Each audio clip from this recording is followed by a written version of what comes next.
and if teams are cheating to potentially make millions. Why wouldn't cheaters do this? But they probably put themselves in a spot where, we represent Swedish Counter-Strike, and that got a little bit too heavy for them. Nemiga, this was a surprise. Yep. Yeah. G is just probably the best interview of all time. NRG just mentally crumbled. That was awkward. They just looked like shell-shocked, like they didn't understand what was going on. It is the 7th of June, 2025 for Devilwalk. It is still the 6th of June, 2025 for me over here in Austin, Texas. And this is the All About Counter-Strike podcast, episode 15, live from the Blast TV Austin Major Devilwalk. Right now, it is 7:03 p.m. for me, and it is 2:03 a.m. for you. The next day, you've had to stay awake. The Tyloo game finished like 40 minutes ago. Yeah, something along those lines. I've been trying to pump myself with caffeine, but you know how it gets when you're tired. Pump yourself with caffeine. You kind of get tunnel vision. You feel a little bit like a zombie, even though you're energized. So definitely, I'd say I'm hanging in there, and hopefully I'll have enough energy for the entire episode. But so you'll have to bear with me if I'm rambling, I'm doing something wild. That's why I might just tell you to shut up every now and again. To be fair, I'll corner you every now and again. What have you been up to though, mate? Because obviously I've been flat out. It's been non-stop of Counter-Strike major action, all of this stage 1 stuff. But how's your life been? No, it's been good. I mean, I've been trying to, obviously have my life together. I've been, went shopping. My girlfriend was ashamed of me watching Counter-Strike, driving this cart around when we were grocery shopping. Well, you had it on the laptop, on the mobile. Yeah. So I've been trying to fill, pretty much every bit of my life with watching the streams, been watching the content, been trying to follow as many games as I possibly could. And yeah, just trying to keep up, do everything like that. But I've done some stuff with my apartment. So my girlfriend's parents came by. We've been doing it this morning and throughout the day.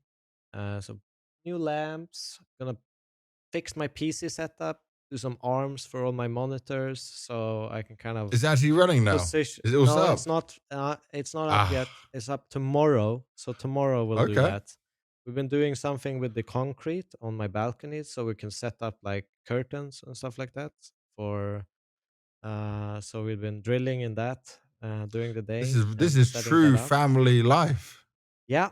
So damn. Yeah, some changes, and then we've hid everything from this camera angle, so all the junk is just on the sides. But yeah, it's been good. It's kind of like what I did. It's kind of I hid my camera angle as well. You saw this before. Yeah, I exactly. put the thing.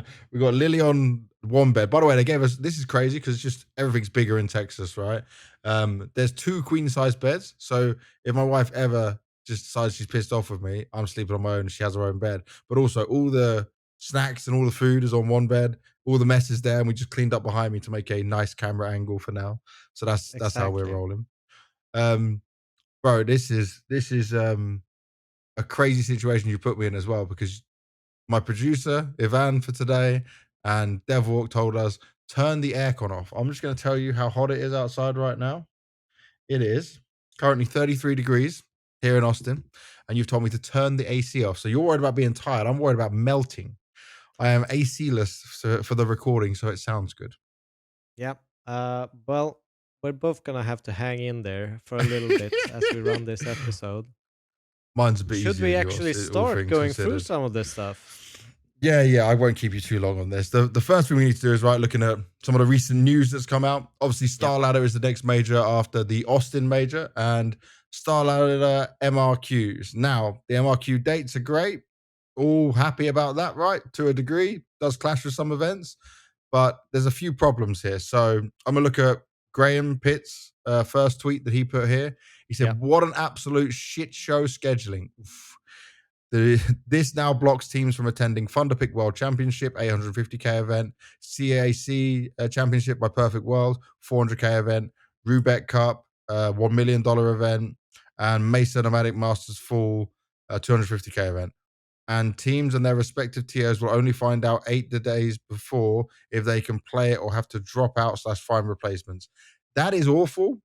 And obviously the scheduling and stuff is approved by Valve, yeah? So someone at some point is approving VRS events like Thunderpick, CAC, stuff like that. And then they're also then putting the MRQs in there because obviously you need to qualify for the major. And then just to add more insult to this, right? Fanatics community manager, Andreas Sammy, he says, very disappointed to see that the MRQs will be held online again, both from a viewer and game integrity perspective. The MRQs are among the best tournaments each year from a viewer's point of view. Such big emotions and so much on the line for both players and organizations. We've spoke about that as well. Yeah, we both Then our agree on favorite, that. completely. Then our favorite, Ash. His is quite long, but I'll read it all out because I'm going to give Ash the flowers he deserves. Online qualifiers are creating circumstances that aren't replicated on LAN, as well as having completely different setups for each teams and every organization responsible for their own technical fixes instead of experienced admins. That doesn't even take into the account the integrity issue of not policing what impacts some coaches are having, and if teams are cheating to potentially make millions. Why wouldn't cheaters do this? We spoke about it with him on the podcast, right? So It's bloody horrible. definitely a valid question. I mean, the people have cheated for a lot less. Let's just put it that way. History has shown us in a terrible way. Then the RMRs were the most emotional, intense events of the entire year, and we binned them for terrible online streams and to send the best online teams to a LAN environment. Get rid. The game is growing, not shrinking, so let's maybe treat it that way. I had a conversation with someone while I was here at the Austin Major around the MRQs and just qualifying online. And nearly every team or player or someone I spoke to qualify for MRQ agreed that they would rather have it on LAN. Yeah. So that's the sentiment, is for even the ones that have already qualified, have gone through this online thing, they would prefer to have it on LAN. And then the other side of it was like, okay, but we understand it's going to cost tournament organizers money. Obviously, I just said Valve should put more money in and Valve should like enforce this. Some people don't agree with that because they were saying, well, Valve's very hands-off, you know, that they've always been that way with Counter-Strike. They don't make these kind of decisions, but they're the only ones that can force it. I understand it from StarLadder and Blast perspective. It's cost a lot of money if you put it on LAN, but like now I'm worried because I was so pushing and saying if the last MRQs were online, then the next ones have to be on LAN. Obviously, no one's enforcing it. No one's changing anything. So I will bring that conversation up to Valve when they come here to the playoff stage of the Austin Major and see what their perspective is. I'd love to get the info. Yeah. No, I totally agree on that. But I also think like one of the things that, because it's like an MRQ, right, online, and not the RMR, it kind of feels like they've wasted the opportunity to make the major a great, like they've increased the major, right, the participants. But right now, it kind of feels like they've pushed the RMRs into stage one. Stage one. So, no, that's exactly. By the way, when I was hosting, I almost blundered that as well because I was just sometimes, I think I said at one point, stage one feels like an RMR. Yeah, it just feels like an RMR. And it kind of, I don't know, like a global RMR. Kills the achievement for the teams that make it to stage one to some degree as well, because it just feels like every other viewer, they've gone through the history, they have this longevity of watching majors and big events that for me as a viewer, it just feels like, okay, they haven't quite made it yet. You know, in a weird way, that's how I agree with you. Your brain kind of connects it. I fully agree with you. So I think it's like it's like a bad situation for everyone in that sense. And you know, I think a lot of people obviously should be proud of making it to stage one, and it just feels like you're getting tricked into thinking in a weird way they didn't. I don't know how to explain it really, but that's how you know, kind of feel like it becomes. Yeah, it's become, I guess, a different style of major, obviously with more teams now getting stickers in. And I don't know until we get to the end of this current major and we understand like what money's been made from it, how that kind of dilutes, you know, will it take away from sticker sales and stuff like that? But I do think in some ways that it's like we still have a situation where players who can fight and can make some of the games have been very exciting here. Like, Yeah. we would have had even more excitement at these MRQs and at these LAN events, which I think would have just benefited the game and benefited everyone. And the big thing, like, I know Blast took some of the footage where teams have recorded footage of the other team that qualified for MRQs. And it's like, great, we got to see some of that. But we didn't see hardly, out of all the teams that were in this stage one, there's what, Yeah, but maybe 6 teams that had footage like that.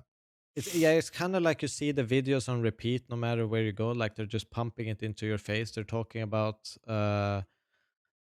I can't even remember, but I know I've watched broadcasts where they haven't even talked about that team and showed the picture of like heroic and video footage of a heroic just winning and qualifying for Yeah. the major. It doesn't really fit. You know, they're talking about FlyQuest, and all of a sudden you see heroic shouting by their pieces in the broadcast. Just didn't really make sense. It's also like you weren't really there watching it. You don't have that core memory of like I watched, you know, Nemiga I saw qualify. this live. Yeah, I saw Yeah, this but we live. I spoke about saw this, the right? game. I felt the Remember importance of when it. remember when we used to just like you get to the challenger stage, right, of the major, and you Yeah, see all the videos and all the excitement moments, the qualification interview, for example, stuff like that. That was all there, and it's story driven. And we are an entertainment product, and there are stories, and there is so much on the line. yeah. And I know we already spoke about it to death on the podcast, but I do want to try and get some answers what I'm hearing, Austin. At least I do know that all the teams that came through the previous MRQ, they'd agreed that they want it on LAN as well.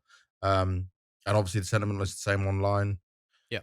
from teams, from community managers, from heads of But it, esports, it, it kind whatever. of just So feels like, you know, it's like when you're talking about food, like there's smell, there's taste, there's, you yeah, know, how it's presented and all that. And it feels like you just have one of those ingredients and the rest are just gone. So yeah, it feels like weak in a way that you get it it's like this it's way. missing that extra bit of Yeah, yeah, spices, yeah. the Just extra flavoring. everything contextualized is what makes it, right? Yeah. Um, all right, let's go on to looking through the stage one and what we saw there, right? So Yeah, the teams that qualified in the end, Bait and Heroic, they went through 3-0. Heroic, I think that was very much expected. They played like they should, even if they had some moments in maps where they were a bit more shaky, yeah, even if they slowed down. I did an interview with some Pius, and he was saying, like, in the first map, in the first game they had on the best of ones, Chinggis Warriors had a great start on them. They saw the problems of like it took them a while to wake up. They spoke about what was needed going into the second game. They got that clean 2-0 for the opening day. And this team just, even if they were behind, even if they were not quite there, they were snapping back into it. They were looking so strong. And I even, from the performance I saw there, I have no doubt that they will make it through to stage 3. no, I think they're looking, or they set themselves up in a really good position. I think one of the teams as well, like Bait, they can definitely surprise and make it through to stage 3. I think even OG, they surprised me a lot. I thought they were great. They showed some great performances. Chrisen was, you know, immense for being an in-game leader. I think the Swedish And so guy spoke. young. Was also, you know, obviously Nico Oh, does wait a with sec. What do amazing. you call him?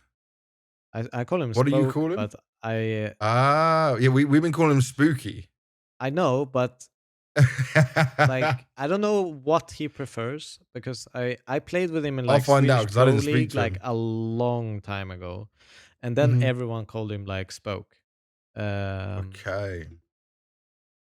but that in Swedish, you know, Yeah, yeah, yeah, yeah, yeah. so it's not it's Not it's the not English really way the of doing same. it. So I don't know exactly what the English caster translation would be or what he's fine with. Yeah. But we can keep it to Spooky so we have some Yeah. consistency with the broadcast. But I was impressed with him. I thought he's Spooky. like Spooky was like really good with taking space. He was mature in the way he was taking it. He wasn't rushing. There was a lot of maturity in the way they played Counter Strike, and I think the whole squad, Mhm. you know, showed glimpses of why they deserve to be there and could even had potential to be in the 3-0 bracket. Oh, But definitely. yeah, Definitely. I'm gonna so I say this think about Nika Doz. yeah, Remember I told you on one of the previous episodes, he is a fraud AWPer, yeah? He continues to be a fraud AWPer. He is better with the rifle than he is the AWP, but he did say that like this is the first team that's helping him buy into actually like if he wants to use the rifle, use it more, not relying on that AWP. In Sweden, we call it hobby AWPer. Hobby AWPers, yeah, I remember that phrase. Yeah. So the casual AWPer. He's definitely a hobby AWPer, but it's one of those things where a hobby AWPer is actually the best way to be an AWPer on some maps. Because like if you look at Inferno, no, just in general, like just some maps are built that way. Like if you're starting T side on Inferno, for example, it's much better to actually have a hobby AWPer that's great with rifles. They can take the space, they can fight that banana, and whenever CT is dropped off, you just pick it up and play it from there. But you're not wasting money on actually purchasing it because I think you get into a gun round and you have like let's say you have like 5.5, you're buying an AWP, you buy armor, and that's it. You don't have any utility. And utility is so important for both sides on that map. So it's actually better in a lot of cases to actually play everyone rifle if you can't have the full utility. Okay, I'm with you. Because that banana fight and everything is so important. So to look at some of the other teams we had going through as well, Nemiga and BetBoom. I think a lot of people from the name value of the BetBoom players would expect them to make it. I think they did better than I expected in some games. It was good to see them make it through. Nemiga, this was a surprise. Yeah. They learned their lessons from Shanghai. They've improved as a team. They found a bit of like a winning formula of how they want to approach things on LAN. Lear hyping them up has been a big talking point. Like when they beat FlyQuest, Nemiga guy Lear stood up and was like, silent or silence or something. He was telling them to be quiet because they proved that they were better. They proved that this is a team that and I mean they started with a rocky start as well. They started 0-1 and they had to fight their way up and won 3 games in a row. So I mean, all credits to them. It's not an easy path to take. But yeah, I was super surprised with them. I didn't think that they would have the stability to kind of make it through. There were some teams that I definitely thought were stronger if you look at Wildcard or Complexity going into the tournament. So definitely well deserved, and they should have their praises. From there, because we don't need to talk so much about the teams that qualify, I'm just going to go through the names on it. Tyloo's way of doing it at the end, getting beaten on your map pick, and then absolutely destroying FlyQuest for like the 3rd series in just a couple of months of playing. Because they played at some events out in Asia as well. Tyloo just being the dominant force. Jam Young, he's like that ace. Chinese John Wick. The way he was playing with that USP was crazy on Anubis. G is just probably the best interview of all time. Because probably his English go may to not the be interview. perfect. I was watching it here, and it was so wholesome. He had like a 3-minute hug with Moses, and then just like you're playing M80. It's like who? And he just didn't understand who they were talking about. No, he didn't get it. He didn't know what was happening. But I love the fact that he doesn't shy away from English not being so strong for him, and he's trying and he's getting involved and he's showing some of his personality. And if people, I saw some people were saying like, "Oh, it's fake, it's fake." It's like, no. Have you seen how he even interacts with his own team? This is him. This is G. This is GG. That's what I'm calling him now. That's it, because he understands it, man. A bit of personality. He's trying. He's an easy player to love, Yeah. I think it was a great interview. One of the funniest interviews you'll ever see. So if you didn't watch it, I'm sure there's like highlight packages. Go back and see They're all on Reddit or wherever it is. It's going to be posted everywhere. I'm sure of it. By far. Legacy. Oh, my surprise. Jesus. In a million years, didn't think Legacy was going to have a chance of making it. They were a last-minute replacement for Bestia. But we did our Swiss system, and we put Legacy on the 3-2 bracket when we did it together. Did we? Hey! Yes. That's because we were following your little simulator. Yes. It worked out. But we had some other ones that were wrong, let me tell you. Massively but we don't wrong, have to mate. mention We'll come to those. that. We'll come to that because Linvision also that NRG game, NRG Yep. just mentally crumbled. That was awkward. I don't know if you caught Yep. it, but the Dust 2 was like, I know Oh, but OC's gonna you feel could really see it bad in from their this. faces when they were playing. You could see like they were like almost like they expected to win, and when they got into the second map, they were just getting flustered. Didn't Yep. feel like they had it in them anymore in the same degree. Mm-mm. And they were in Not such a even great close. position because I mean they were in kind of the game before that against OG. They just looked like shell shocked, like they didn't understand what was Yeah. going on. Um, Yeah. so yeah, And sadly with NRG and Wildcard, that both happened. Because Legacy was yeah, the same, right? yeah, Like the problem Desk, who obviously I was with Moses and Maui Snake for a lot of it, they had with Wildcard was like Stan's way of calling was adapting as things were happening, but sometimes you were just so behind on rounds before that adaptation happened, and they were yeah, trying to claw their way back into games, but that clawing wasn't always working. Just one or two rounds could go wrong, and you find yourself at like a 6-1, 7-1 deficit, and yeah. it's tough for a team that seems so confident. They It's really one of believe that those like things they can where make stage 3. you're going through so many roller coasters in the same map. When you look at that nuke against BetBoom, they were so Mhm. out of it. They were completely out. BetBoom had already won. They're clawing their way back. I don't know how many rounds in a row it was, but it It was was like 7 or 12-4, 8 or twelve something. four into overtime. Yeah. So 8 rounds in a row. They claw their way back Yeah. on the CT side. So a lot of close rounds. There were clutches. And the way they lose it as well, because they had the good read. They boosted Fusi up on ramp.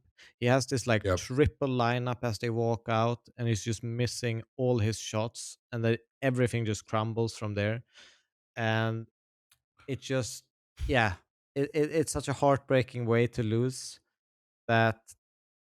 Yeah, I don't think they've forgotten it when they go into that No. kind of decider game against Legacy. I think it was still haunting them to the But they had like the core. easiest match of the day on paper, going up against Legacy, and then they still falter. I think that's a big problem.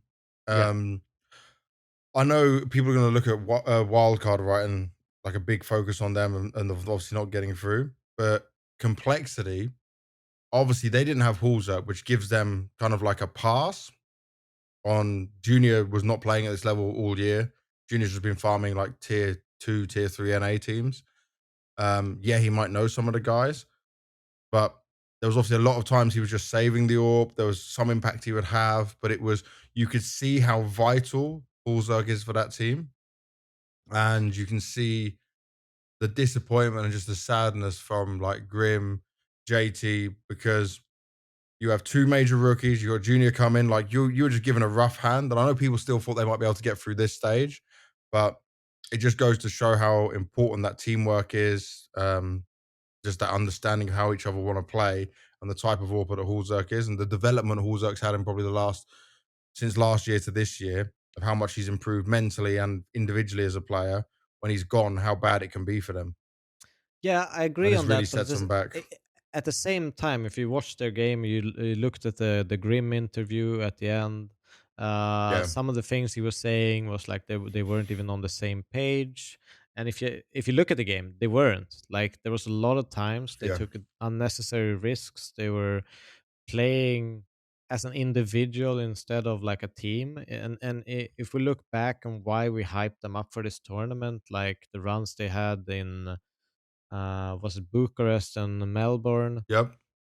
They were playing great Counter Strike. They were looking way above, the expectations of everything, and the way they played there was all on like the timing. They understood each other. You could see, they were patient in the round. It felt like they were stressed. They didn't really know what to go for, and I know it is stressful. This is probably like the worst part to play in a major is stage one because Hmm. there's so much pressure. Like you don't want to lose here. You want to make it Yeah. to stage three. I think stage two is going to be probably the same in some sense to the teams that are already there. Hmm. Um, and a little bit easier for the teams that made their way there, because it is stressful. It's like a group stage, you know. Some teams they love performing in playoffs, and some teams they're just Yeah. like, okay, I have no pressure once I get to the playoff, but group stage, this is not where you wanna Mm, end it. You know, all the pressure is on making the groups, yeah. and I feel like a lot of that came to them, especially being, you know, like a hometown kind of major. Yep. Grim, I think he grew up in Austin or been living in Austin for a long while, something along those lines. Okay. So there was probably a lot of emotions and pride kind of coming into it. It stressed them out. Um, and one more team I'll touch on here is actually there's two more teams I'll touch on. Um, Chinggis Warriors. Everyone had them as 0-3. Almost everyone. They got to Yep. win. They got to win over Fluxo. That interview with Art that I did, the loser interview, there was tears in his eyes, even though he had 3 rookies on his team. The fact that he had a chance to be back at a major, you know, he's grinded his way up from after the FURIA times. But that was another team who, on the last map, they were checked out, and I think even Art as a leader was checked out, which cost his team as well. But they Like, should have won that Mirage. Like they should yeah, have yeah, 100% won that Mirage. They had but not being uh able to reset after that is a problem. it is, but they have an 11-8 lead. I saw some of the rounds, the most chaotic rounds I've ever seen in Counter-Strike. They were all over the That's expected with place. Art as your leader. Yeah, but it felt like they just lost control and it didn't look nice. Let's just put it that way. Mm, There was a nope, lot of crazy clutches going in from Chinggis Warrior that kind of broke them. Um, in a big way. but yeah, I think Chinggis could have easily gone into the 0-3 bracket there. Now, But I got to ask you about this other team. Yeah, yeah, your I'm Swedish ready boys, for them. Metizport. What that like? How have you got Isaac, Hampus, and Plopsky? Yeah, Lumi's not a young player, but obviously he's new to this level. How is it this bad? I Like it's it's really actually it's really hard awful to grasp. It's really hard to grasp because because it was the fact they qualified, we were so hyped about, right? It was great for yeah. Swedish CS. It was great for the scene. And I personally, I like as a person, I love Hampus. But like, I spoke to Hampus, I spoke to Abdi, the coach, as well. And Abdi was talking to me about the rebuild. Obviously, what happens when you lose a young star like Nilo, who obviously went to Heroic, but isn't playing there at the moment for whatever reason. Um, this sucks. Like, this is they don't look like a team that was practicing together. And yeah, people are going to say they've only had a few months with like this team, but still, the quality No, that's on that team, they should be in a better situation than what I saw. Because it was painful to watch, man. It was horrendous, no, it was absolute trash, and it feels as you sad. say in that. No, but it feels sad because I obviously cheering for them, hoping they would Yeah, play yeah. good. I had worries going into it. One of them not having a home map. It seems like they just pick and choose randomly at times what map they want to play. They ban nuke one day, then they play nuke the next, and and they pick nuke the next day essentially. But it felt like watching it. Even I think they got 20 rounds in 4 maps. They got 13 of Mhm. them on that nuke. Where Imperial, I think they were up like 7-1, 7-0 or something like that. And then they kind of Yeah, and they clawed faltered their and way. gave it back to Metizport. It almost felt like Yeah. the reason Metizport was getting rounds because Imperial were relaxing rather than maybe Yeah, foot off the gas Metizport's. rather than Metasport playing better. I Yeah, feel you. because if you look at the beginning of these games, like it's just a bunch of individuals. They had zero synergy. There were some shining moments where multi kills were happening, but you could see Mhm. like there's a gun round on nuke right in the early stages of the game, and Plopsky is Yeah. just straight up walking from yard into main and gets killed by one guy in garage. There's zero smokes on yard from T side. It's just like it looks like a pug in the beginning of that game. How Uh, bad did you feel watching that? I felt pretty bad, um, Yeah. I because felt bad because I just look at it like I know how good some of these players can be, but like I don't see a star player on that team. no, but I I don't see think someone that can pop off. I think honestly, like the two players that looked decent to me was Plopsky and Adam B. Mhm. They looked like they were trying, even though I think everyone made mistakes. Everyone looked nervous. Everyone looked like they had all the pressure in the world on them. But Yeah. the reality was not that they had all the pressure in the world, but they probably put themselves in a spot where, we represent Swedish Counter-Strike, and that got a little bit too heavy for them. Well, actually, Um, when you're saying they don't have the pressure, I would say like Hampers, Plopsky, and Isaac, given the careers they have had, might have that pressure internally on themselves, you know? yeah, that's what I'm saying. But there's Yeah. no pressure really from the outside of them doing No, none of us are super expecting them to good. even make it to stage 2. But I think zero that three and the way they went 0-3 was, ugh. it was horrendous, but at the same way, they should be proud. They definitely weren't ready for this kind of test, and Yeah. by the listening to the interview afterwards, they probably had some internal struggles, and that they don't even know if this team is gonna survive Yeah, longer. so you caught that right, what Hampers said to me, Yeah, like, "Oh, we're not sure like about other people have contract lengths." offers, Yeah, people's dude, contracts are it's going out, crazy. and it feels like they don't want to stay together as a team. And remember, Metizport already sold like ZTR, SASP, Nilo. So like, as it's a Norwegian organization, they're obviously looking to make money from this as well. They got the stickers in the game, so they're probably orgs happy. But then it's like, okay, so now what other players can we potentially sell? But ultimately, not many of those players have a high stock value. You know, it's not like super interesting to take some of these players, but it does feel like if that team wants to continue, there's got to be at least 2 player changes. Yeah, I mean, it's hard. I don't want to kick on someone that's down if they have internal No, struggles. no, no. Everything is like shit, and I know the feeling, and it feels like doesn't matter what happens in this tournament, if things are already decided for the future. Yeah, But it definitely looked like 5 individuals on the server, and it didn't look like a team. no. That's where I'll put it. They got dominated. They were the worst team at stage one, and that's not Yep. even a competition. All right, let's start now going down into stage 2. It's starting literally soon tomorrow. Like, I believe I'm waking up at probably 7 a.m. tomorrow to get ready, um, Yeah, and go through everything and say, like, how this is even gonna. It's such a crazy turnaround for teams that have just played as well. But that's the thing of the majors. There's not many days off. There's not much scheduling in with it. So yeah. let's do a bit of an overview on each team that's coming in. We've already done the 8 teams from before. We've spoke about what the teams that have already qualified and made it through have done. So let's go through our new 8 teams. We'll start with here. We can start with Pain if you want. All right. So I wrote something down like, essentially Pain. They were super super exciting. It's one of my favorite teams to start off the year with. They had that kind of attitude on the server, like they didn't give a fuck what happened. They're gonna do it. When once action started, they just went kind of a Virtus.pro kind of mode. And ever since that kind of first, second tournament, they lost it. Like it felt like I don't know if they changed their game, they didn't have belief in something. They Hmm. obviously struggled with things in game. Made a couple of changes now to kind of bounce back. They haven't. Yep. Um, so now is kind of the test for them. They've had some time to get. It's Davideus, right? That got in. Well, David Ace has been there for most of this No, year. It's it's oh DGT was a yes, new one in. Yeah, DGT. Sorry, DGT. I am And by tired. the way, no, that's fine. And I'll give you something on that just before you get into DGT. Yeah. So David Deus, even though he comes from, I just remember it, Chile. Yeah, he comes from Chile. His girlfriend is Brazilian. He speaks the language, so his communication is good.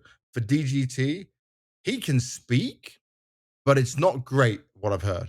It's not the Okay. most perfect communication. So it is going to take a bit So longer he's still for them to be learning. ready.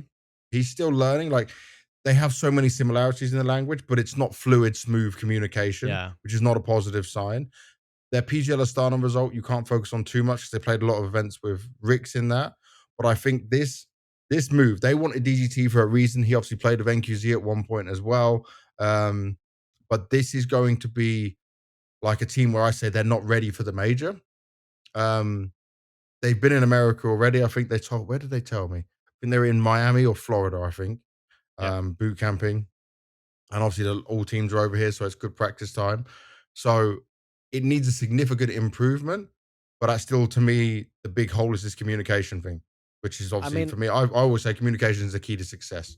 yeah, that's always going to be a tough like kind of bump to hurdle yourself over, but they've had time enough to kind of incorporate him into the strat book, everything like that, to this point at least. Obviously, the Yeah. language thing is going to be a little bit of a con in these circumstances. And most of the games they played against top tier opponents. But if you actually look down at it, they've won, I think, one best of three in the last 13. That's 5 Ooh, maps out of the that last sounds really bad, man. 29. I wasn't looking at it Um, like that. so everything A looks couple of pretty those shit. events though were with stand-ins, with coach playing. That That's the is caveat that that's is going to that save is him. that is true. But at the Yeah. same time, they're looking at a 13% win rate the last 3 months, Jokes. which is bad even for bad teams. So, This is why I'm glad I'm not a stats guy, because like this, this, I'm but glad at you the look at same this stuff time, because it's that like you sounds say, terrible. there's context to it. There are things like they had a stand-in, and then the next event, Yeah. when they actually get the GT in, they just got him in. So Hmm. there are definitely context to it, but if they're gonna be able to win games, now they have to do it. Yeah. They should feel lucky to be in the stage 2 of the major at this point with the form that they've Definitely. had. So they kind of have to show us something because I thought they were so exciting to watch. They had this style We of were really them that hyped them at the just, beginning of the year. yeah, Remember on this it was podcast, we were super like exciting, picking them out. watching Snow with the clutches, all that flicky, all that potential you see with the kind of high sense, X factor, and everyone else around them. It just feels like, okay, now please bring it out now, and I want to see it. And but I don't have that big hopes for them. I just hope to see what I once saw. Hmm. Next team to look at, I think we should do is go to Europe on this one. 3D Max. 3D 3D Max. Max for me are in a team that's currently spiraling in some ways. There was a small increase, I think, when Body joined the team. Yep. When Body came through, I was like, okay, this is going to give Macro a bit of a second voice. This is going to add some experience to the team and help them try and level some things up. But it's not been great. And like people might look at the rank of this team. I'm just going to double check it. They're like They're pretty well 13th in the ranked. VRS rankings, but it's not a team that plays like a team at that level. And even in this stage 2, I'm worried for them. Like I haven't spoken or seem to remember. The teams just arrived like yesterday. So between work and stuff, I've only spoke to a handful of players and teams. I haven't seen anyone from 3D Max yet. But it is a team where I think this is a do or die moment for the next season. Like this major needs to go well for you. And you need to show me more than what I've seen at recent events. Yeah. I think in general, when I look at 3D Max, I always think back. It feels like, in a weird way, like the same roster from 5 years ago in the French scene, recycled into new parts. It's different every time I see it, but it's not enough to make me excited. Uh, And lacks a they're bit of they star are potential. competitive. That's the thing about them. They're competitive, but they're always in this like middle ground space where they never really have those breakout games, and Hmm. they're kind of finishing in the same spot every single event. The one thing going for Yeah. them, they're kind of always dangerous. They're always kind of surprising with picking up one map, making it kind of close, but they're never really going above that, finish line. Yeah. So and I think the big part of that is that they kind of lack that superstar player.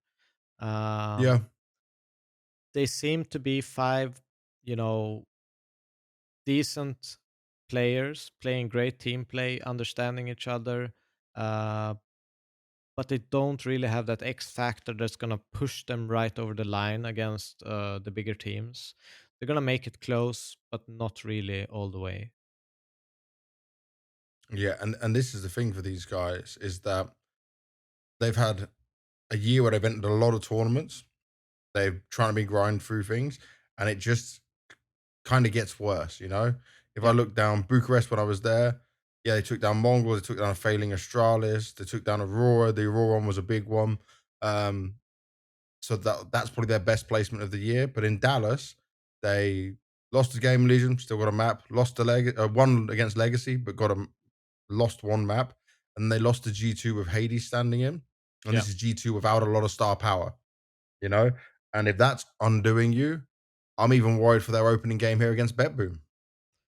Yeah, but I feel like every game they play is a 2-1. Doesn't even matter if the opponent is lesser tier or higher tier in some Or way. better. So Yeah, there's still potential in them. I think in some way we're overly negative towards them because they are making it competitive, but it's just like I don't know what ingredient I'm really finding exciting about them. That's I think the problem I have with them versus like some other teams, like even Pain, where I've seen Snow like kind of pop off to these like monster levels of performances, even though he is very inconsistent as a player in Pain. uh, I don't true. really know where I'm putting the X factor in 3D Max. Where, okay, is this their ceiling? Are they just where they're supposed to be? Or is there anything in the lineup that's going to push them further and actually kind of challenge to be better and challenge for the top 10, top 5 spots? That's Yeah. where I'm kind of leaning the conversation with 3D Max, and I don't know where that ingredient is. And they're probably still trying to find it as well. Yeah. Um, from 3D Max, let's have a look over to the CIS region. Let's go to Virtus.pro. Oh, Yeah. and I laugh when saying Virtus.pro because I was on a give them time, belief in the future with this team. And now I'm on a okay, I am pretty confident you're gonna mess up at some point. Because there was a moment where it was like a good performance could make it to playoffs, then a drop down, then a good performance. Obviously, they changed coach again. Finn's had some more time. I last saw them in Astana. And Finn, who obviously is the new coach, the guy who was previously behind Gambit Youngsters, super experienced coach, very knowledgeable. When he saw me in Astana, said, "Yeah, okay, the result's not great. They finished 9th to 11th. They lost to MIBR. I mean, they Yep. didn't go to the arena. Um, that was their chance of playoffs, especially in Astana, would have been huge. Do you know what they had to do after that, by the way? After Astana, they had to go to like a signing session every day in the arena because obviously it's kind of like a home crowd, CIS region out in Astana. Um, a lot of fans, a lot of love given to them, but like that must have been super sad for them all to have to do that. Fair play Yeah. that they did do it. But Finn said he learned so much of what needs to be worked on. And at least now they've had time. They've had now almost a month since their last official. The problem is their opening game is against OG. And just with what I've seen from OG, I have more confidence in that compared to what I've seen from Virtus.pro in a long time. And there's obviously the rumors at the moment that Virtus.pro were already, before this major, started looking for a new IGL. Whether Electronic just goes back to a different position, maybe if they remove him, I'm not sure what the plan is.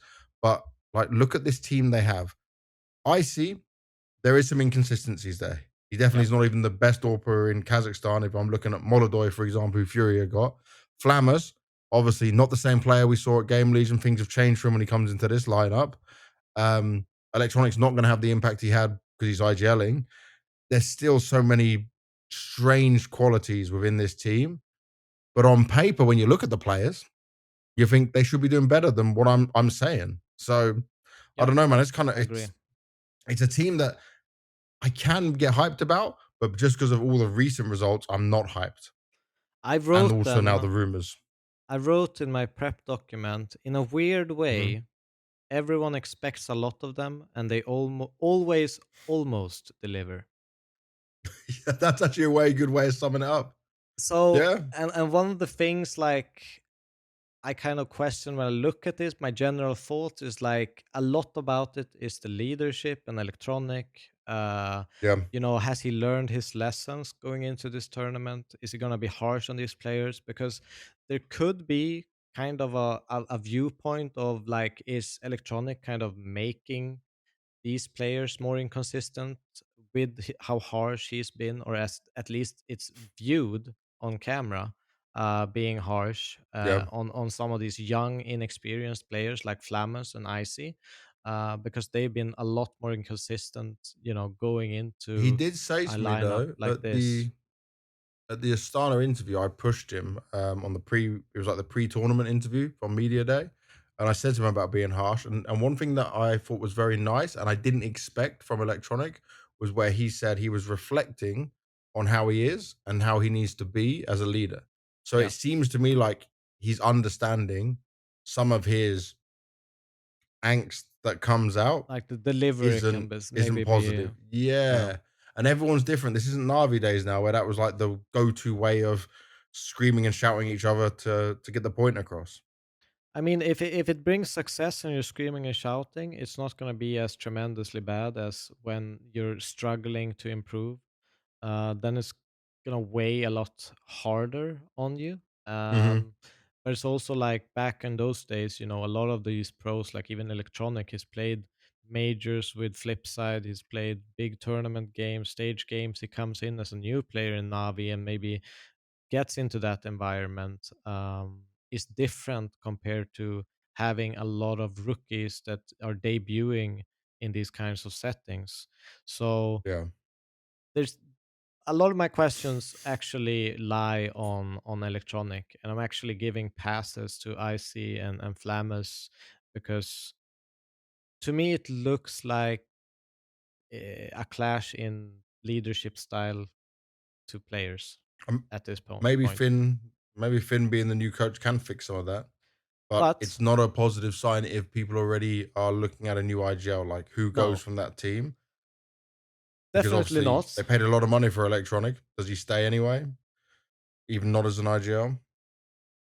But even with all these issues, there's still a competitive team. There's still a team that can be dangerous, that can win against big opponents. So Mhm. it's a weird kind of talking point because which Virtus.pro you're gonna get? Are you gonna get the kind of Yeah. tilted, harsh, kind of everyone's looking down VP, or are you gonna get that like really tactical and everything just clicks Virtus.pro where the opponents almost has no clue what they're supposed to do? So there are these two sides where um, they can upset big teams, they can perform, Yeah. and they haven't been that terrible. It's just that we, with the players on paper, expect a lot more, especially with someone like Electronic, with all that experience and all of these, Mhm. big game moments as both an individual player and also as an in-game leader in Navi at a certain Yep. point. Should be able to bring and produce a little bit more than what we've seen. Definitely. Next team to look at, M80 going over to North America with a bit of German flair to them. Um, I'm so checked out on M80, and I know it's going to sound really bad. There was a moment at the beginning of the year where I thought, I see some potential with this team. It's when they lost to G2 with Taz in Astana that I was like, okay, what the hell's going on? Because they've had time together. Lake's been able to get adjusted. Sometimes he can look very sharp for sure, but they just sometimes lose inexcusable rounds, sorry. They sometimes don't look like they're on the same page. I'm not sure what would need to change in order for this team to work. Sometimes Swisher can be having a couple of good moments, but he's not consistent throughout the games. Um, I think a lot relies on like Lake slacks and then hoping someone else can pick up some of the stuff that's left over and from behind. Yeah. But in this stage, like they look like even if you look stat wise, they look like a weak team, especially against this field of opposition. So I haven't revealed any pick'ems for any other team, but I actually put them in my 0-3 for stage 2. Uh, Whoa. I'll I'll I'll I'll try to explain why, but in general, I Okay. think last year, I think they were a great team to watch. They had a lot of potential. They were real threats to real big teams. Yeah. It looked like they were just growing and growing from each tournament. But this year, I haven't really seen them. I feel like they've been almost like an easy picking for pretty much every team that they played in the big events. They do have one thing like kind of going for them is ancient. They can play ancient to an extremely high level, where they Hmm. can beat pretty much anyone on it in the world. But that's kind of their only trump card, is So it's a ancient. gimmick. So, Yeah. well, it's not really a gimmick. They have a really strong home map, but is one But if you map don't gonna get be that map, you're enough? screwed. Yeah. They're not gonna get it in the first two stages, right? Because it's best of one. So they're gonna get like one of their middling maps. So Hmm. the one thing or the key for them is trying to figure out, okay, can we? I hope they've done this. Can we get a map that everyone's gonna pick against us to get really strong going into this major? If they can do Hmm. that and get into a best of three scenario where they have ancient and that kind of wrench where they just throw it in, people are picking it against them and they can produce a win, that's their only shot. But I think Yep. it's too big of an ask, but it's my kind of, okay, this is the path they could take. Um, so they haven't really left a mark this year. They only win ancient consistently, and that's pretty much it. They're going to be really weak in best of ones, and there's just a maybe if they've done it potential where I see. Um, but yeah. Last year looked like a great team. This year, not so much. Yeah. Bit of a struggle for him. Yeah. Yeah, this is where it's gonna get super tough. How many more teams we got to go through? So we haven't done Falcons, FaZe, we haven't done MIBR, and we haven't done FURIA. So just 4 more left, if I'm right. Let's say that I can't count right now. I'm too caffeine We did pilled VP, late we at did 3D night. Max, we did Pain, we did Mate. Yeah, okay, I'm right, I'm correct. All right, from here then, let's go and take FaZe. All right. Let's take a look at FaZe. Now, my bias is going to come in 100%, but I've also been hearing really good things behind the scenes. I did some media today with s1mple as well. They have been farming NA Face it. It's not too hard for them. They played Dallas with s1mple, yes, but Skulls was there. This event, Rain is back. He's just had his Yep. child.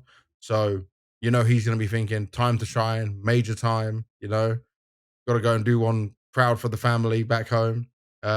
I can't be away for this without, having the extra dominance. And also, he really wanted to play with s1mple. s1mple wanted to play with Rain. This is now the dream team coming together. Yeah. s1mple has been grinding. He has been grinding. I'm going to go and bring up his face it again.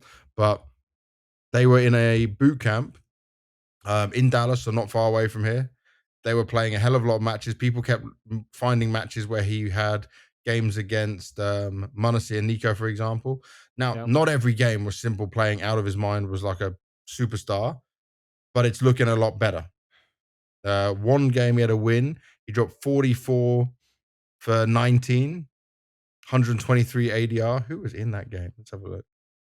s1mple, Frozen, Rain, Neo, Techno, Mazzinio, so some of the Mongols players mixed in with some of the NA as well.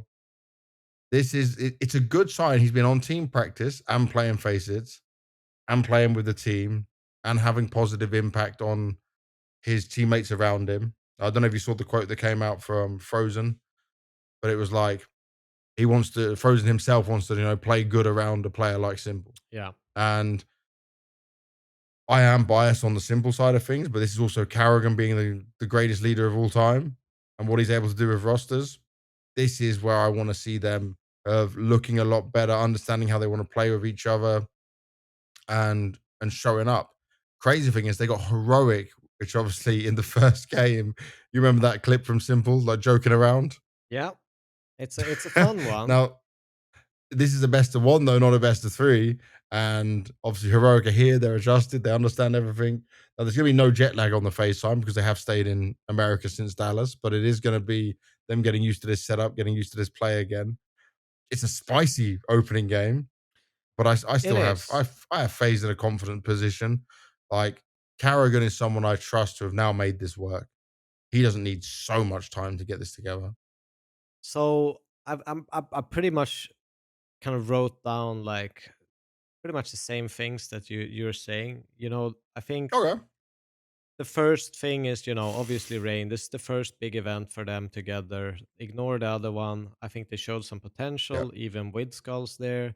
Um, but you could see these glimpses of S1mple. Okay, he's back, and then all of a sudden he's not back. He's back. He's not back. And Yeah. I feel like him ironing that out, he should have had at least some time to kind of delete some of these he's not back moments. Um, He should be and feeling the game more, right? yeah, definitely. And he should be more in tune with what they want to do, and they probably made changes Mm-hmm. that kind of fit the whole team.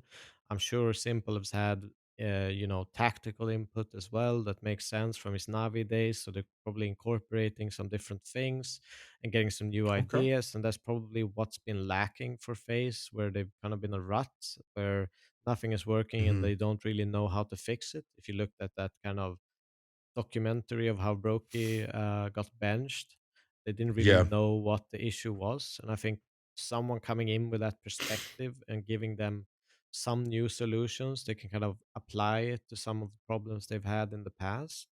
So I think that's great. I think in general, S1mple Oh, is it's my blood obviously the sugar big monitor. question. If they're going to be a real threat in this major, a lot of it lies on S1mple. Because Mm-hmm. he's going to be their X factor, right? If we can get Rain being consistent, we can get Frozen being on the levels where he's been performing, being that kind of high performer essentially, uh, and get S1mple up there with him. I have no doubt they will make it to stage 3. I think Kerrigan, if Oh, I like that you anyone. said no doubt. No, Do I, you I have him as a have I have a 3-0 though? no, I don't have them as a trio. I have Mm-hmm. a crazy one as trio. But yeah, I think I looked at the games and I was like, okay, FaZe could lose against Heroic. They could actually do Yeah. that, and there would be no shame, and I still would have them go through. Um, but at the same time, Heroic could lose against FaZe. So, Yeah, it's true. It's true. but I These think I best of think ones will get Kerrigan wild. can make this happen. He's had enough time. They've talk to each other. They grinded the game. It feels like they have a new hunger Yep. for it, and you can see it on how much they play with the coach. They're just filling the spots. Let's play, play, play at the boot camps. So I think that's a great sign and exactly what they've been needing for a while now. So it's a breath of fresh air to see, the FaZe guys kind of at least in the public eye been Mhm. grinding this much. All right. So from FaZe, we're going to look at MIBR. For All right. MIBR, it's a team that had a good showing at Astana. Wasn't bad for them. Beating G2 with a coach, obviously, we just expected. But then you beat Pain, you beat VP, and then you lose to FURIA in the playoffs when the whole crowd was going for Moldoy, and most of MIBR had never played on stage. Yep. I think it was, yeah, only Safe had ever played on stage or a big stage or a big arena. For me, they've got one of the easiest opening games, but it is a domestic matchup, so that makes it a little bit more interesting. This is a team that's always got potential, but I Yep. don't like the fact that obviously they've changed the IGL situation so many times. I want to see Insani thrive more, but I feel like the Astana into now having some time to boot camp and get ready for the major, we can see them maybe at their fullest potential, you know? And they do have a chance of making it through to stage 3. But um BRN, Brennan, however you want to say his name, Yep. he's the one who is still the one I doubt the most. I want to see the best from Lukowski, Insani, and Safe. And that's the winning recipe. But it all comes under what Exit can do with JNT as the coach to make that happen and use them in the right way. Because the inconsistencies of leadership and things always changing is probably the biggest downfall of this team. Yep. So they obviously don't have like a great win rate in the last 3 months. They It's around like 33%. I think, they were considered the best Brazilian team. They probably still are to some extent, even though they've been inconsistent. There's probably arguments for other people, or there will be arguments after this tournament for other people Hmm. to kind of take that spot. They're not in a very rock solid spot where, like, yes, they are the best. No one can argue with that. I think they could easily lose against uh, pretty much 3 or 4 other Brazilian teams in a matchup, right? I feel like that, like Yeah. you know what I mean though. Like they shown sometimes they're just good, they look competitive, and then they fall flat. I think as well, if you look at their map pool, is a little bit troublesome. With if you look at the best of ones, like they could easily be in trouble in the best of ones, having that kind of middle of the pack map of like Nuke and Ancient, where you Hmm. look at some of the teams that came up from stage one, Heroic and OG. Some of their best maps are that Ancient Nuke kind of way. So they're if they get into that, and then you look at the maps they are bad on, which are Inferno and Train, or at least in the win rate side, it's 25% and 16%. Are they gonna The choose? Inferno one's crazy because it's normally a good map for Brazilian teams. Yeah, so it's like the biggest pros you can actually say, they have been really competitive against some of the best teams. They've taken a Hmm. map off Vitality.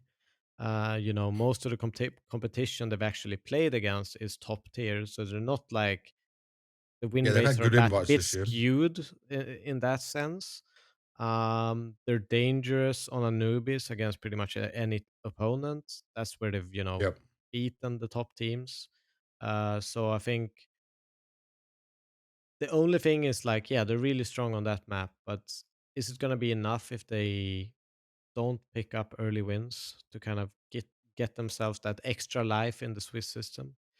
Uh, but it's as you mentioned, you need a lot of players to kind of step it up, be that hallmark. There's always been a lot of potential in Safe. He's always been a great offer, but you know, Insani always been impactful, has that X factor in him, kind of push games and make them exciting.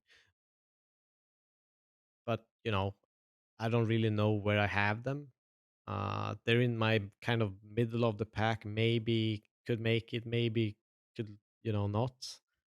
I don't know if I'm willing to bet my money that they'll make it through. I don't think so. Yeah, it's not a safe bet in any imagination. No, I think it's very much up in the air. Like because you haven't really seen them that much in the last. We saw them in Astana, Yeah. but yeah, I don't know. They lost against a FURIA with a completely new lineup. Yeah, but it was a Um, stage game that, as I said, the experience not of having played on a stage for most of the players, and also Molodoi basically being the home crowd for Furia, yeah, that's true. that did But help them. it was a That's a crowd factor. that cheered for everyone. Let's be Yeah, real. but in that they were not cheering for MIBR. Oh, okay, okay, that might be true. Yeah, Yeah, that was completely like there was a cheer for MIBR. It was not booze, but it was Molodoi. It was Furia. It was that's it. yeah. That's just the way it went, right? But it's a team I have a little bit of question marks for as well. I would probably definitely put them through in a stage one if they were there. Uh, Hmm. that I would, but in stage two, it's the competition is so much rougher. You're having the best teams from stage one. You have some of the great teams. We haven't even yeah, I haven't even touched on Falcons, which is like the second best team in the world, still being in this stage. Uh, so depending on opponents, they could have a really tough time. Yeah. All right, let's go from MIBR to another Brazilian team that isn't quite Brazilian anymore. Furia. Yeah, I'm gonna say this.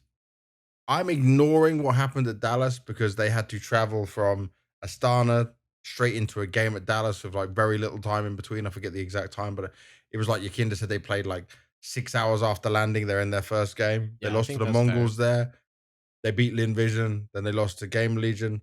Obviously, they would have had time to reset after that, but it's also coming over to North America again. Since then, they've just been in North America, practicing, boot camping, playing together, getting more experience, getting Molodoi set in, who obviously he's still going through his learning of English at the same Yeah. time, as are some of the Brazilian players, Yuri and Caserato.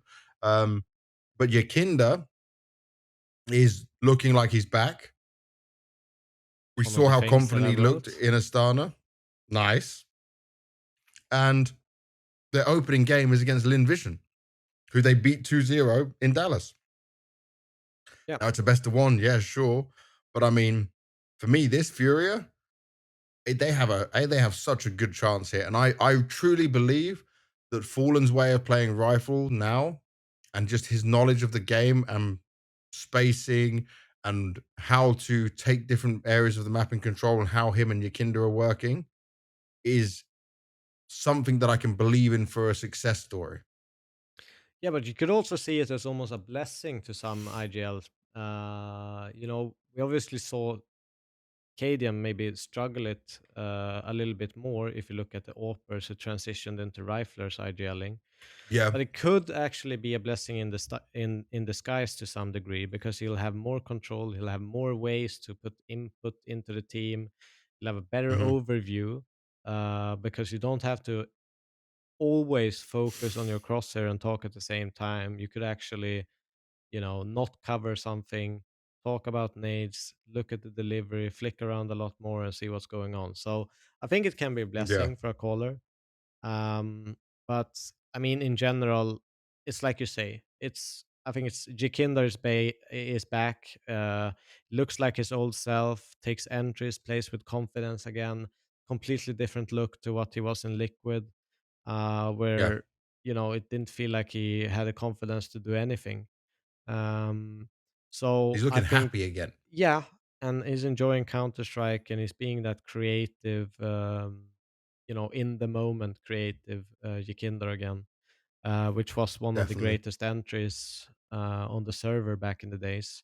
So seeing that, also it's like Molodoi, can you have a better mentor going into an True. AWPing role? Your I first don't think major. so. Like he's called the professor.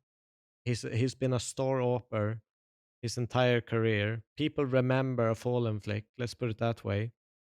And Mhm. he's so smart, intelligent, and I don't know what the word is, but um like a teacher in the way that he speaks about the game. So it's very easy Yes. to comprehend what he's talking about. So he's very well spoken. So in that sense, where's the limit of him developing an offer from the ground up? A young guy that looks up to him and has that raw ability and just learning Mhm. positioning, thinking, and all this stuff, and having an in-game leader who understands the op role so deeply Yeah. to just push him to go there. I think it's the perfect setup for him to develop and feel confident and feel like he has faith from his teammates and in-game leader. So I think these obviously are key parts of they need to perform because I think the stability of having Caserato and Jury, I think they've always been stable players. Caserato a Mhm. little bit more than Jury, but at the same time they've always been stable. So Yuri's I been the think one that stepped there's up recently. yeah, so I, there's a lot of positives to look at this, and not only short term but also long term for the squad. And I Mhm. think the only real question mark is: was it an honeymoon period, or is this going to continuously rise? Yeah. Um, they have played the best teams, but are they going to struggle against, let's say, up and comers, the teams that are a little bit lower than them? Is that going to be But they've a probably been different practicing challenge against for these them? lower teams here on boot camp the whole time as well. Yeah, but it can always be a little bit more scary going up against a team that you feel like, okay, we have the pressure to perform against them. We should win. And they start gaining I rounds. think How do you deal with that? I think it's Molodoi who won't he will just in those kind of games, so I expect him to farm. All right. Like this is what he's used to. This is his bread and butter. This is what he'll do his most damage on. Maybe what you're talking about could be on some of the other players, Yeah. But for Molodor, I'm not worried about. I just have that feeling, that sense from talking to him, These like are just that's where like he's gonna thrive. questions that might be valid going into them. Yeah, But there's a lot of positives. Definitely a lot of positives going for Furia. I think they're building, a competitive team, and it's something that I was negative to the start when they made these changes. I was like, "What the fuck is this?" it was the And craziest, weirdest move going. yeah, and they've proved me wrong. I have to kind of say, okay, fuck my opinion in this point, because Yeah, it was the they right call obviously by know the what looks they're of it. doing. But we still need to wait. You're right that there's the potential of looking at the honeymoon period, Yeah, but I am just excited to see what they've been able to do with some more time off the back of it. yeah. All right, one final team to look at here before we go into like predictions. Then we'll do pick'ems, and then we come towards the end. I'm trying to make sure I keep your energy high and my energy high because I am knackered as well. And it's like you're actually in the. It's now 3 a.m. for you. Yep. So sorry for all the viewers out there that this might not be our usual level of competent podcast. It is. It's going to be a long ride this major. So Falcons, obviously the addition of Monacy was huge. They fly into Melbourne, and they get second place to another great grand final against Vitality. Then they go to Blast Rivals straight after that. They meet Vitality in the finals again. It once again is 3-2. So they go the full distance with Vitality, proving they can go toe to toe. In Dallas, it goes to 3 maps. There was actually a chance that they probably could have had the win over Vitality to get to the grand final and defeat that streak, but Vitality is kind of invincible. Falcons are the strongest team in this stage, and it's only because their VRS wasn't high at the point of invites for the major that they're not in stage 3. And I think them being in stage 2 is actually only a good thing for them to just get a few more officials in, to get some more games under them and dominate. But the only thing I have is that if Magisk is obviously aware he's going out, Kyosuke, whatever you want to call him, he's coming in. That's the only thing that could have a negative. But Magisk is more than a capable enough player to say, my last rodeo, I've been here before. Let me do what I got to do. One more major won't hurt my amazing name and what I've built for myself as a legacy. Either way, Falcons is they should farm in every game, no matter who they go up against. I agree. I mean, nobody can go into the pick'ems and say like, "Oh, I'm not putting Falcons 3-0 at this point in this stage." I Yeah, think I think that would be I'd be surprised. absolutely ludicrous. Um, Yeah. I think if you look at even the Magis discussion, um, I feel like he posted a lot better numbers in the last couple of matches, last couple of events. I think he's grown into the team, even though he's rumored to be booted off the team after the major and replaced. I still think they look stronger and stronger, and I think he Hmm. is contributing to that. Um, and I mean, it's hard to find cons for this team. It's just, pros. They're the second best team in the world. Monacy, top 3 player in the world. Nico is, we talked to Hooksy about Nico. He could be the best Yeah. in-game leader in the world. He's controlling CT sides, even though he might not, have the best games all the time right now compared to past Nico a few years ago, where he would be topping the Mhm. charts every single game. He's still capable of doing that every single game and have all this impact on the server with communication, organizing, all of that stuff. That's super important to make sure the team clicks and is consistent. So I think they have all the ingredients to kind of mess Vitality's major up, because Oof. that's where the conversation is driving towards them. Even if it's stage 2 now, they are the biggest rival to Vitality. They are the only Yeah. one that's been looking like they even have a shot at taking the crown and throwing it to the ground and kind of saying it's not that clear.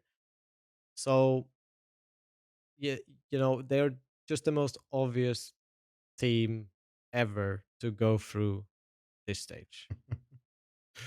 And if the only thing I can see as a negative is just that they're changing lineup after the major, that's it's not even a bad thing because of the player they're changing and his mental and he knows Zonic, Lars, the system. They've had a Yeah. great boot camp in America as well.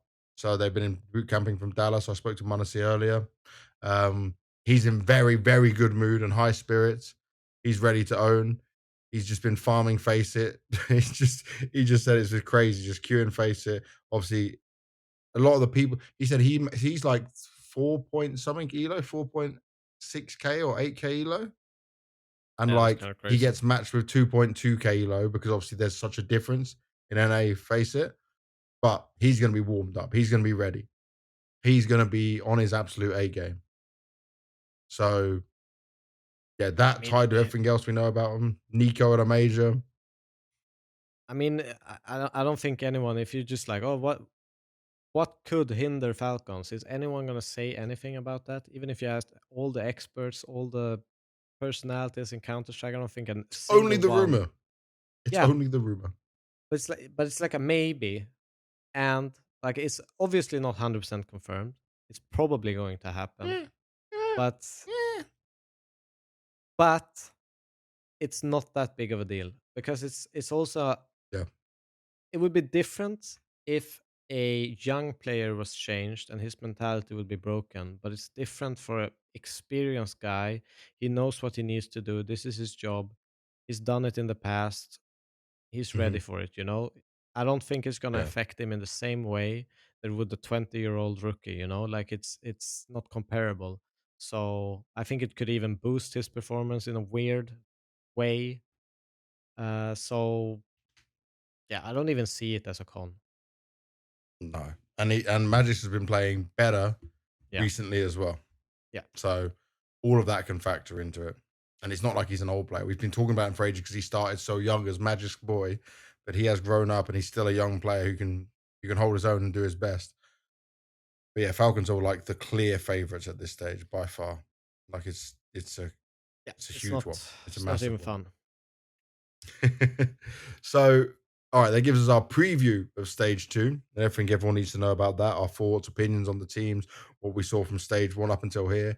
So, do you want to do pick'ems before we go into predictions, or do you want to do predictions first? Uh, we can do. Probably It predictions doesn't first, matter. right? That would make sense. We can do predictions Let's do first. Yeah. predictions first because, like, we can only predict the first opening matchups, right? Yeah. So, let me get this up. Stage 2. Feel bad for bait. Yeah. First game, Falcons bait. Monasi and Hedrick, very close friends from Navi Junior days as well. This, like, it's just going to be a battle of friends, but bait are probably going to lose, like 99% sure. Even if it's a best of one, this should be Falcons winning. Yeah, I think the one thing is like if bait would have been matched up with any other team in this stage other than Yep. Falcons, they would have a shot at going 1-0. But how does this work, by the way? Like, this is because it's the Seed 1 Falcons against Seed 9 bait. I think so, yeah. So it was bad for bait to go through 3-0 because you get a Yeah. harder matchup here, but your next matchup should be easier. It's such a messy system. It It's is, so much but better if it's 1, 16, 2, 50. obviously I'm picking Falcons, but I feel bad for bait because Yeah. I think they could win against literally every other team. Yeah, I'd agree with that. FaZe versus Heroic second game. This one's tough, man. I'm picking Heroic. Are you? Yeah. Why? Why? Yeah, Because give me your reasons why. Well, they did win against them. I don't know about FaZe. With It's Skulls. just guesstimates and hopes at this point. I've seen Okay. Heroic, therefore I'm picking them. Even though I don't think it's gonna be easy. I don't think it's gonna be. I'll say it like this, okay? It's gonna be a middle of the pack map for both teams. Mm-hmm. I think that FaZe, it's unrealistic that they're gonna have a mega strong map pool. They're gonna have like 3, maybe 4 True. maps that they're gonna be good at. Heroic, they're an established teams. They have those middle of the pack maps, and I think they're gonna have a stronger map for them than it's going to be for FaZe in the best of one. Okay. I, with my heart, are gonna say FaZe, but I'm worried for an opening matchup. This is tough. Yeah, and it's more tough for the FaZe side because of how they're coming into but this. also You know, imagine how energized you want to be as Heroic after that video. Even though it's a troll video, they still call them fucking bots. No, S1mple called them fucking Yeah, bots. Just well, S1mple. I would take it as Oh, everyone and just he said let what? that Except fuel you. Tanir and Sunpius, everyone else is bots on that team. But it was a joke. Yeah. But there's some truth in it, as he said himself in the video. All right, I'm going with FaZe because it's my boy S1mple. I gotta back him, but I understand why you're going for Heroic. I don't blame you on that one. 3D Max BetBoom. I'm going BetBoom, baby. I'm going BetBoom. Let's make it spicy. I'll go 3D Max. Okay. I'm believing in BetBoom because they're already here. They're already used to it all. They know what's going on within this system, this setup. And I think 3D Max will just be a bit shaky coming in. Yeah, that's fair. It won't be smooth for them. It won't be smooth. This is the type of opponent that 3D Max should be able to win against. If they're not winning against the BetBoom, like the caliber of teams, they're going 0-3. That's how I feel. Like this is a game they should have. They should be happy they got BetBoom. Okay. Next, Virtus.pro OG. I'm believing in the OG hype train, man. OG. Yeah, double OG. I expected that. Now this with one is we said tough. about VP. The next one. Oh, Pain Nemiga. I'm a big fan of the Pain boys. We have kept praising them, but for the issues that we already outlined, I just think Nemiga is going to be the team adjusted, loud, proud, happy, and ready for this fight. Like, this is something that will suit Nemiga. That they've got this LAN experience now, that they made it through to the stage 2. I mean, I agree. I mean, I just love the name Risky Bob. The best name in Counter-Strike. I wish I came up with that Bob, name. Man. It's Risky so Bob, by the way, who doesn't play that risky. Yeah. But it's such a good name. Where you going though? Who you picking? I think it's a tough one. Well, I'll go with Nemiga. Okay. Yeah. Nemiga. You're going Nemiga as well. FURIA, Lin Vision. I'm on FURIA. Yeah, I'm going FURIA as well. I think there's a lot of positives. I think they probably could only go better. I hope that's the case, but it feels like that's the case. So I all respect to Lin Vision for even making it to this stage. Mm-hmm. But I'd say they didn't have the strongest opponents on their path there. To go and up I against. think they're going get to NRG struggle. as your qualifying game. Yeah, I think they're going to struggle in stage 2, and I think FURIA is too much. True, very true. This one, MIBR Legacy is hard because Legacy have been leveling up, but MIBR, we haven't seen them in action since the starter, but on paper, I give it to MIBR. I am going to predict MIBR, but I feel like this is such a coin flip one. I don't have much confidence in who can take this. It is going to be a loud match. Coin flip, so I'll take Legacy for the spiciness of this this content. Yeah. And we'll finally have like a real competition of the predictions where finally. Where we're not just following each other. And then last one, M80 versus Tyloo. I told you I lost confidence in M80, so I just can't see it, man. Even if I like some of the players on that team, it's a yikes from me. And how can you not predict Tyloo after that G interview? I don't know what's... I want more G makes me happy. And more Jam Young ownage. I'm all for that. Jam Young, he did greatest of all time from China. Who? Who? Oh, if I do that first interview with M8, I'm going to say, what is your reaction to Tyloo asking who you guys are? Have you introduced yourself? have you yet told him who you are? Yeah. Do you know? And I don't think G meant any disrespect whatsoever. I literally think he just didn't understand either how they were pronouncing it, because they probably pronounce it way different. Yeah. So he just didn't. There was a language barrier for sure. All right. As always, we're doing our all about Counter-Strike pick'ems for stage 2. We're doing our together pick'ems on this one. It's a bit more We did crazy. get, without me changing from the first stage, we did get the silver one. 5. Okay, that's good. We got through. I got through my own personal ones as well, like this. And that So is with opening matchup Metizport, was I think, predicted as. Wait. 0-3. Can you see them? Yes, but they're not shown here. But we did have Metasports there. Yeah, you can click back and see it. No, stage 1. Well, now you can tick a button. It's just But, results. no. Right? Oh yeah, 1, 2, 3, 4, 5. Yeah. So 5 we had there. Yeah. You didn't get any 0-3s correctly. No. That's all right though. At least you did bait 3-0. That's what I did as well. Yep. Okay, so Falcons, you said are beating bait. Are we putting Heroic or FaZe to win? Heroic or I'm doing a FaZe to win? simulator.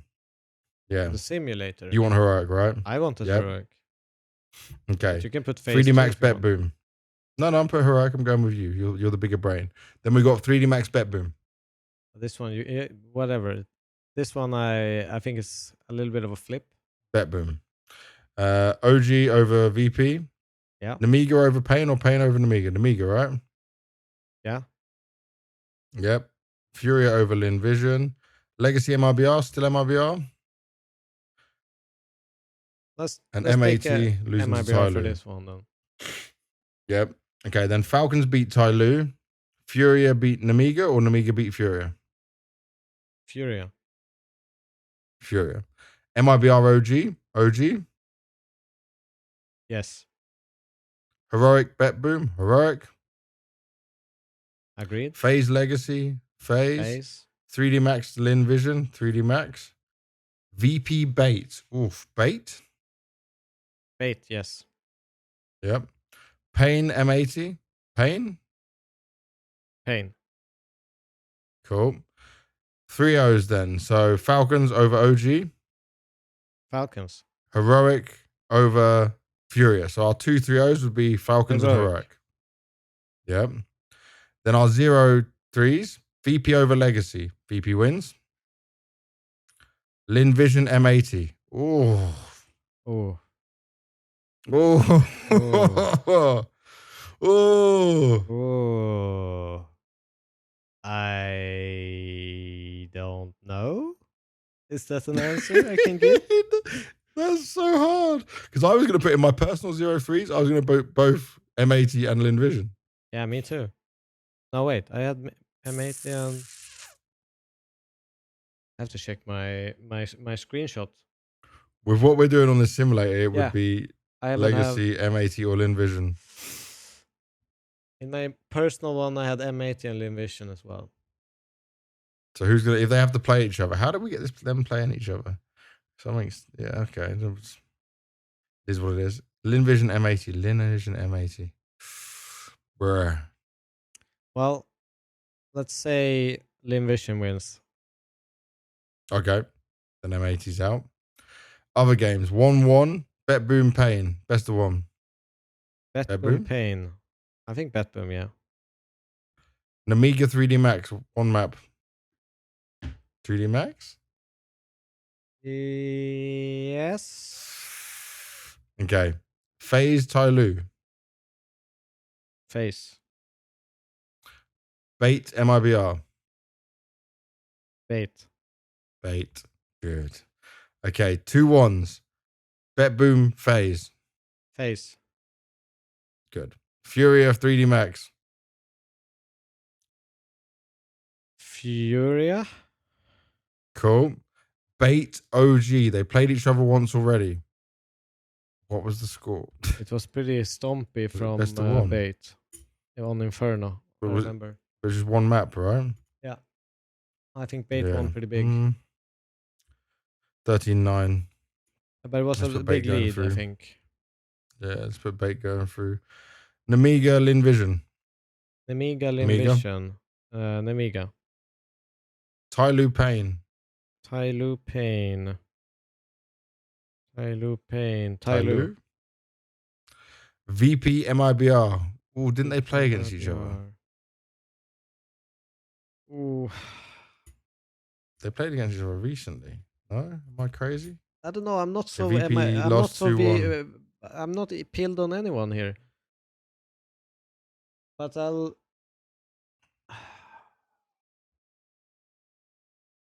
Maybe I'll say MIBR based on nothing. Okay. Based on nothing. Then the last games would be BetBoom, MIBR. BetBoom. I think it's a tight one. But we can take BetBoom. OG Nemiga. OG. OG. 3D Max Tyloo. 3D Max Tyloo. Personally, I'd pull Tyloo. Tyloo. Let's go G. Let's go G. Okay, so our 3-0s on this would then be Falcons Heroic. Our 3-1s, 3-2 would be FaZe, FURIA, Bait, BB team, or BetBoom team, sorry. OG Tyloo. Wait, and our 0-3s would be... I'm way too tired to go through it that slow. fast. FaZe. Okay. 3-1, 3-2, FaZe, FURIA, Bait. FaZe, FURIA, Bait. And then BetBoom, OG, Tyloo. BetBoom, OG, Tyloo. And then 0-3 would be Legacy M80. Legacy M80. Mm-hmm. So this would be our picks. Yeah. It seems pretty reasonable. Doesn't look so bad. Yeah. We're gonna a lot save depends this. on that FaZe Heroic start. Because so M80 seems like a safe 0-3. It was the first. I'd put Falcons in my 3-0 personally first, and then I put M80 on 0-3. Yeah. Basically, FaZe or Heroic will be 3-0. From what I'm doing anyway, from how I'm pissing around with this. Well, I like what we've done though. All right. So then this would be it. Yep. Save all Well, picks. that takes us to the end of it all. Yeah. Save all picks. See if you want to believe in that, mate. Wait and watch the magic unfold. It all kicks off tomorrow. Blast TV, Austin Major, Stage 2. Again, for everyone watching, the energy was not as high as our normal podcast level. We're trying to crank this out no matter what for you guys, even though we're literally starting the major again in 12 hours from now, my time. Yep. I think it's the highest amount of energy I could possibly have. I tried to drink as much coffee, caffeine, and stuff to really make sure I was even awake.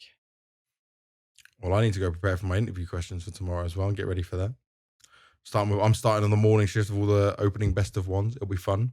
I'll do some housework in the morning and then I'll tune into the major at night. Yeah, at least you actually got good timing. It's nice timing.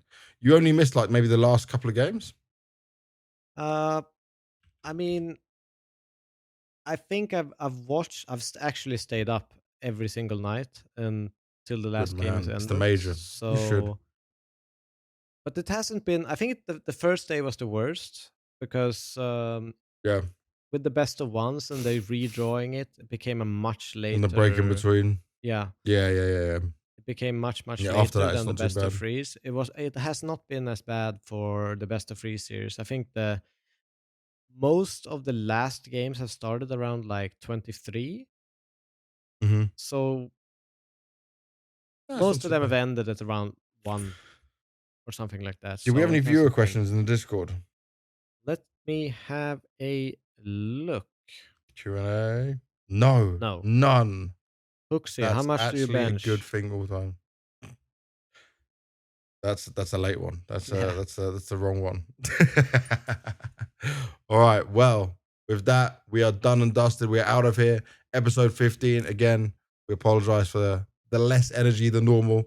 We'll be back at full strength for the next one between stage 2 and 3 because you get a day break in between all of that. and we're trying and crank out as much as possible. Hopefully, I'll be able to grab us a guest at that point as well. Maybe one of the ones that went from 3 zeros or something like that. We'll get chatting to people. But either way, thank you for watching. Thank you for supporting. Make sure you like, subscribe, comment. By the way, we're always reading the comments on YouTube, for example. So if you do want to talk to us there, do that. If not, head to allaboutcs.gg/Discord and join the Discord as well. And enjoy the major. Have fun and stay safe.